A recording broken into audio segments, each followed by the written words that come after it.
କାହିଁକି ଓ କେମିତି ଜନ୍ମ ନିଅନ୍ତି ଜାଆଁଳା ଛୁଆ? ଜାଆଁଳା ଛୁଆ ଜନ୍ମ ହେବାର 4ଟି ପ୍ରମୁଖ କାରଣ ବିଷୟରେ ଜାଣନ୍ତୁ। 2 କିମ୍ବା 3 ବେଳେବେଳେ ଏହାଠାରୁ ଅଧିକ ସଂଖ୍ୟକ ଛୁଆ ଜନ୍ମ କରିଥିବା ମହିଳାଙ୍କ ଖବର ଆପଣ ଶୁଣିଥିବେ, ଯାହାକୁ ମେଡିକାଲ ଟର୍ମରେ ମଲ୍ଟିପଲ୍ ପ୍ରେଗନେନ୍ସି ମଧ୍ୟ କୁହାଯାଏ। ତେବେ ଏହି ପ୍ରଶ୍ନ ସବୁବେଳେ ଆମ ମନରେ ଆସିଥାଏ ଯେ କିଛି ମହିଳା କିଭଳି ଏକାସଙ୍ଗେ 1ରୁ ଅଧିକ ପିଲାଙ୍କୁ ଜନ୍ମ ଦିଅନ୍ତି। ତେବେ ଏଭଳି କାହିଁକି କିଛି ମହିଳାଙ୍କ କ୍ଷେତ୍ରରେ ଦେଖାଯାଏ, ତାହା ଆସନ୍ତୁ ଜାଣିବା। Identical twins.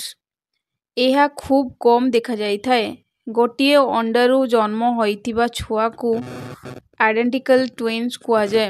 ଏହା ସେତେବେଳେ ହୋଇଥାଏ ଯେତେବେଳେ ଏକ ଅଣ୍ଡକୋଷରୁ ଶୁକ୍ରାଣୁ ଫର୍ଟିଲାଇଜ ହୋଇଥାଏ। ଏହା ପରେ ଫର୍ଟିଲାଇଜ ଆଣ୍ଡ ଏକ ବା ଅଧିକ ଭାଗରେ ପ୍ରସାରିତ ହୋଇଥାଏ। ଏହି ପିଲାଙ୍କ ଚେହେରା ଏବଂ ଶରୀର ଏକ ସମାନ ହେବା ସହ ହାବଭାବ ମଧ୍ୟ ଏକା ହୋଇଥାଏ। ଫ୍ରେଟର୍ନାଲ ଟ୍ୱିନ୍ସ। ଭିନ୍ନ ଭିନ୍ନ ଅଣ୍ଡକୋଷରୁ ଜନ୍ମ ନେଇଥିବା ଛୁଆଙ୍କୁ ଫ୍ରେଟର୍ନାଲ ଟ୍ୱିନ୍ସ କୁହାଯାଏ। ଏହା ସେତେବେଳେ ଅଧିକ ଅଣ୍ଡକୋଷ ଅଲଗା ଅଲଗା ସ୍ପର୍ମରେ ଫର୍ଟିଲାଇଜ ହୋଇଥାନ୍ତି। ଯଦି ମହିଳାଙ୍କ ଘରେ ପୂର୍ବରୁ ହିଁ ଫ୍ରେଟର୍ନାଲ ପିଲା ରହିଛନ୍ତି, ତେବେ ଏହାର ସମ୍ଭାବନା ବଢ଼ିଥାଏ।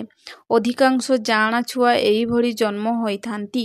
ଏହି ଟ୍ୱିନ୍ସ ଏକ ଭଳି ବି ଦେଖାଯାନ୍ତି ଏବଂ ଭିନ୍ନ ବି ଦେଖାଯାନ୍ତି। ଜାଆଁଳା ଛୁଆ ଜନ୍ମ ହେବା ପାଇଁ ଅନେକ କାରଣ ଥିଲେ ମଧ୍ୟ ଏଥିରୁ 4ଟି ପ୍ରମୁଖ କାରଣ ଉପରେ ଆମେ ଆପଣଙ୍କୁ କହିବାକୁ ଯାଉଛୁ। ପ୍ରଥମ ହେଲା ବୟସ। ବୟସିଆ ମହିଳାଙ୍କଠାରେ ଜାଆଁଳା ଛୁଆ ହେବାର ସମ୍ଭାବନା ଅଧିକ ଥାଏ। ଡାକ୍ତରଙ୍କ କହିବା ଅନୁସାରେ ବୟସ ଅଧିକ ହୋଇଗଲେ ଓଭାରିର ସନ୍ତୁଳନରେ ଚେଞ୍ଜ ଆସେ ଏବଂ ଜାଆଁଳା ଛୁଆ ଜନ୍ମ ହେବାର ସମ୍ଭାବନା ବଢ଼ିଯାଏ। ଦ୍ୱିତୀୟ, ଜୀବନଶୈଳୀ। ଆମିଷ ତଥା ଫ୍ୟାଟ ଜାତୀୟ ଖାଦ୍ୟ ଖାଉଥିବା ମୋଟା ମହିଳାମାନଙ୍କଠାରେ ଜାଆଁଳା ଛୁଆ ହେବାର ସମ୍ଭାବନା ଅଧିକ ଥାଏ। Fertility treatment. ଯେଉଁ ମହିଳାମାନେ IVFର ସାହାରା ନେଇଥାନ୍ତି କିମ୍ବା ଫର୍ଟିଲିଟି ମେଡିସିନ ଖାଇଥାନ୍ତି, ସେମାନଙ୍କଠାରେ ଜାଆଁଳା ଛୁଆ ହେବାର ସମ୍ଭାବନା ବଢ଼ିଯାଇଥାଏ। ଚତୁର୍ଥ, ପରିବାର ଇତିହାସ।